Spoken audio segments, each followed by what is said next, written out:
Welcome to Wayne's Old Time Radio Page channel. I'm Wayne, your host.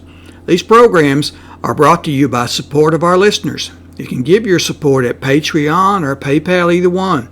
There's clickable links in the description below. Thanks for your support and enjoy the shows. From Hollywood, it's time now for... Johnny Dollar. Pat McCracken, Johnny, Universal Adjustment Bureau. Oh, no.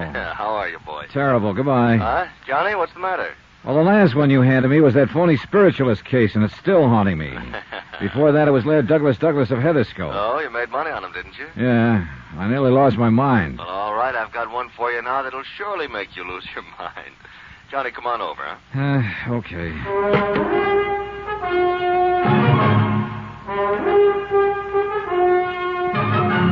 Tonight and every weekday night, Bob Bailey in the transcribed adventures of the man with the action-packed expense account, America's fabulous freelance insurance investigator. Yours truly, Johnny Dollar.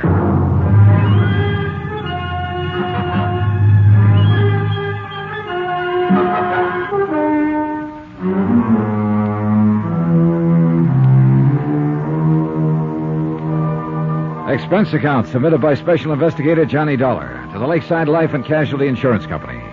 Following is an accounting of expenditures during my investigation of the Indestructible Mike matter. Expense account item 1, 80 cents. Cab fare from my apartment to the office of Pat McCracken at Universal Adjustment Bureau. Every one of the cases Pat had handed me lately had been rough. And if it weren't for the loot involved, which is to say Pat never really cracked down on my expense accounts... Well, after all, I didn't have any other cases pending, so... Hi, Johnny. Hey, you're looking great. Sit down, huh? Cigarette? Or would you like a drink? Well, how are you, boy? Okay, Pat, let's have it. This one must really be bad. Why, Johnny, what makes you say a thing like that? You sure you wouldn't like just one little one? No, thanks. Right. Now, come on, let's get to the point. What are you trying to get out of paying off on this time? You want the truth, Johnny? Nothing. Nothing at all. Just a favor for a friend of mine down in New York. Yeah, who? I want you to go down and see Peter Branson. Branson? Any relation to that worrywart Harry Branson of Philly Mutual? Well, his brother... Whoops! Get yourself another boy, Pat. No, Johnny, he's as different from Harry as day is from night. Well, he better be. That literal-minded stick-in-the-mud Harry nearly drove me crazy on those two cases I handled for him. Pete is different as day is from night, honest. Now, will you see him? Expense account item 2, 21 even, train fare and all the incidentals I could think of, Hartford to New York. Item 3, 55 cents, taxi from Grand Central to Peter Branson's Lakeside Life and Casualty offices at 500 Fifth Avenue, where my worst fears were justified. That is correct, Mr. Dollar. I am not only Harry's brother. Don't tell me. You're his twin. Why, yes. How could you have guessed it? Oh, but now, wait a minute. Did you say you took a taxi for the 3 blocks over from the station? Yep. At least that's what goes on the expense account. Oh, dear, my brother was right. You are expensive, and yet he seems to have the utmost confidence in your ability. Yeah, but now The amazing way in which you settled that Harry, case... Pete. Yes? What's the case that's bothering you? Isn't that interesting? I don't know yet. Tell me about it. I mean, you're starting to call me Harry because of my twin. Oh, yeah. Better tell me about the case. You know, a great many of our mutual friends... What? Oh, yes, of course. Michael Jeremiah Flynn, a terribly serious matter. If this sort of thing ever gets out of hand... Who's Flynn? John, he is a bum. Aren't we all? A regular, typical, movie-type version of a Bowery bum. So? And unfortunately, he holds a $50,000 policy. Well, he must have seen better days to carry that much insurance. Never, I'm sure of it. No human being could degenerate to such a state in a mere 47 years. And he looks and sounds like 67. Also, by the way, his policy is only 2 months old. Well, what's happened? Somebody knocked him off? No, but I am sure somebody is going to. Well, then why did you insure him? It was Martha who was really responsible. Who's she? Martha Ingersoll, the girl I had working for me here in the office at the time he applied for the policy. I was out sick for a couple of weeks, and I'm afraid that when I came back, I did not pay sufficient attention to the application she'd accepted. At least so far as Flynn's policy is concerned. You better tell me about it. Oh, of course, he passed his medical all right, though heaven knows how. And his cash payment of the premium was all right. Yes, cash. But I still should have investigated myself before allowing the policy to be issued. Look, you still haven't told me what's wrong. Now, of course, it's too late. Pete. Oh, of course. Well, it's simply this. The home address that we have for him has turned out to be the Glad Hand Rescue Mission, just off Fulton Street, near the Fulton Market. Yeah, biggest fish market in the world, isn't it? Well, yes. A fascinating place. Ships loaded with fish from all the 7 seas, colorful characters speaking a dozen different tongues. Yeah, well, I'm sorry I interrupted what you were saying Oh, about that's Michael. all right. That's all right. I'm quite a connoisseur of seafood, you know. Real epicure, if I do say so. Have you ever tasted Boston scrod? Yeah, sure. Now, let's get back to the case. Oh, yes, Michael Flynn. Michael Flynn, that's right. Well, Mr. Dollar, John, it's simply because of what's happened before that I'm so worried about this one. After all, $50,000 is a sizable policy. And what has happened before? The same thing, so you can see. Harry, Pete, I can't see a thing. John, it's like the Angus Cormac matter back in 47, like the old Mother McCrary affair that happened. Trying to tie Peter Branson down to the facts of the case was exactly like trying to tie his brother Harry down, only more so. I had to keep reminding myself that all of Harry's assignments had paid off handsomely for me, and keep hoping the same would be true of his brother. 3 separate times in the next 15 minutes, Pete launched forth on the Epicurean delights of seafood. And 3 times I vainly tried to steer him back to port. Finally, I threatened to walk out on him unless he got down to business. All right, John, I'll give it to you in black and white. Oh, not literally, of course. I mean, I'll tell you from the beginning. Attaboy. Now, 4 times within the past few years, this very same sort of policy has been issued. To some penniless, worthless bum. Yes, and everything has indicated fraud. How do you mean? In only one case were the police able to prove anything, the case of Maggie Dolly Varden Smith. Oh, yeah. Seems to me I remember that. Some racketeer, ex-bootlegger. Correct, Candy Kid Schultz. Yeah, he insured the old derelict for $20,000, $30,000, had himself named beneficiary. That is correct, and then he had old Maggie murdered. Of course you remember. And you think you've got the same sort of a situation here? Yes, John, I'm afraid so. And you can't cancel the policy unless there's proof of an attempt at fraud. Correct. So you can see why I'm so deeply concerned over this. Oh, if only I hadn't left Martha Ingersoll in charge while I was sick. Who's named as beneficiary in the Of course, policy? she did sell some good policies. Beneficiary. Oh, yes, here it is. John Wesley Cosgrave, 621 East 49th Street here in Manhattan. Mm-hmm. What do you know about him? Nothing, really. And frankly, I'm afraid to find out. John? Yeah, I'll look into it. And what's the address of this rescue mission where old Michael hangs out? It's down near the big Fulton Fish Market. Let me see. Here, why don't you give me that whole folder so I can get what I want from it? Of course, John. But I am sorely afraid there isn't much to get. I'm sorely afraid Peter was right.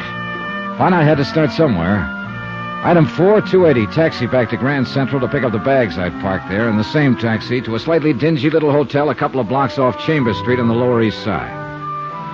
Item 5, $9.83 to a second-hand clothing store where I outfitted myself in hat, coat, pants, shirt, shoes, and socks that I hope would make me eligible for a spot on the bench at the Glad Hand Rescue Mission.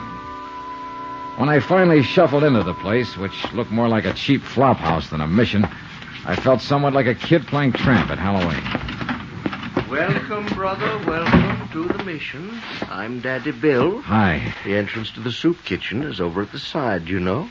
Yeah, well, I just want to sit down for a spell, rest my feet. And have you a bed for the night, brother?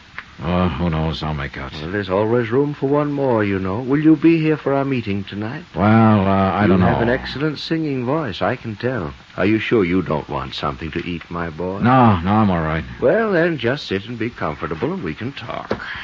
I kind of hope maybe I might run into Mike. Mike. Flynn. Oh, yes, of course. Michael lives here. Spends most of his evenings with us, poor fellow. Although I really shouldn't say that. Huh? Say what? Poor fellow. After all, he's also one of our biggest contributors, too, when he's sober. Although where his money comes from, I'll never know. Yeah, well... Although I'm sure it's money honestly gained. Michael's very religious. He's taken the pledge many times, many. Has a lot of money now and then, huh? Yes, he seemed to think he might have a contribution for us when he comes back tonight. But you don't know where he gets it. My boy, I never ask these personal things of the brothers. Now tell me all about you. You're from out of town, aren't you? I can tell. This was something I hadn't anticipated, and I had to rack my brain to come up with a story that would convince Daddy Bill I was a bum. When I could get a word in edgewise, that is. And the kindly, gabby old biddy proceeded to tell me in minute detail the life history of all of the habitués of his mission. All, that is, except the one I was interested in, Mike Flynn. Maybe he was suspicious of me. Afraid I might be trying to get my hands on some of the money old Mike frequently showed up with. Generous in the extreme, John. That's why I feel I must protect him from some of the people who come in here and might try to take advantage of him. Sure, Daddy, you're right. Responsibility for the care and welfare of the brothers weighs heavily upon me sometimes, but it's a burden I'm glad to bear. Yeah, well, Feed their stomachs and feed their souls. That is my task. You say you think... And as I say, it's a task I'm privileged to assume. After all, whom else have they to lean on? You think Mike will be back here tonight? Yes, John, I'm sure he will. Oh, but listen. The quartet in the, we call it in the music room. Can you hear them? Oh, yeah. Yes, they're getting ready for the meeting tonight. Aren't they wonderful? Beautiful voices. Yeah, they ain't bad at that. You're sure you won't join them? Oh, no, some other time, huh? Now, when Well, Mike... whatever you say, but if you're going to stay here long, my boy, with that wonderful voice of yours, I can tell. I will insist that you join one of our singing groups. Yeah, about Mike again... Oh, dear, did you hear that? Someone hit a sour note. Poor boys, they just can't get along without my help. You'll just have to excuse me, John, while I go back there and lead for them. I'll come back later. We'll talk.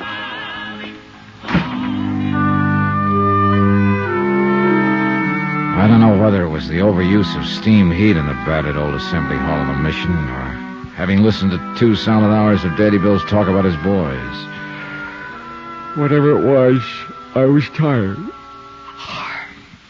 And since I had nothing better to do than wait for Mike Flynn to show up, I stretched out on one of the hard benches and closed my eyes. How long I slept, I haven't the least idea. I'd managed to conjure up a mighty sweet dream, too. Bill! What? Daddy, Bill! What? What the... Where's Oh, Bill? there. Oh, hold it, fella. Hey, you've had a couple too many. Yes, I guess I had a... Bill! He's out back working with the quartet now. Come on over here and lie down. Yes, I guess old Michael... Michael? Michael Jeremiah Flynn, sir. Mike. And I guess I have had a couple... A couple too many was right, but not of what I'd thought. His tattered coat opened as he fell, and there, just below the heart, 2 dark red splotches slowly widened on his ragged shirt. And it looked like Peter Branson was right. The beneficiary of Michael Jeremiah Flynn's life insurance policy was anxious to collect.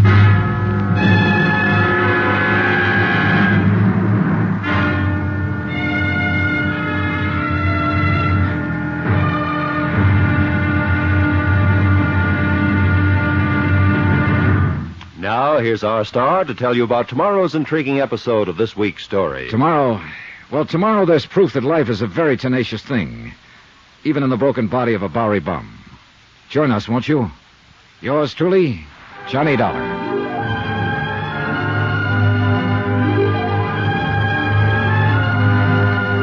Yours truly, Johnny Dollar, starring Bob Bailey, is transcribed in Hollywood. It is produced and directed by Jack Johnstone, who also wrote tonight's story.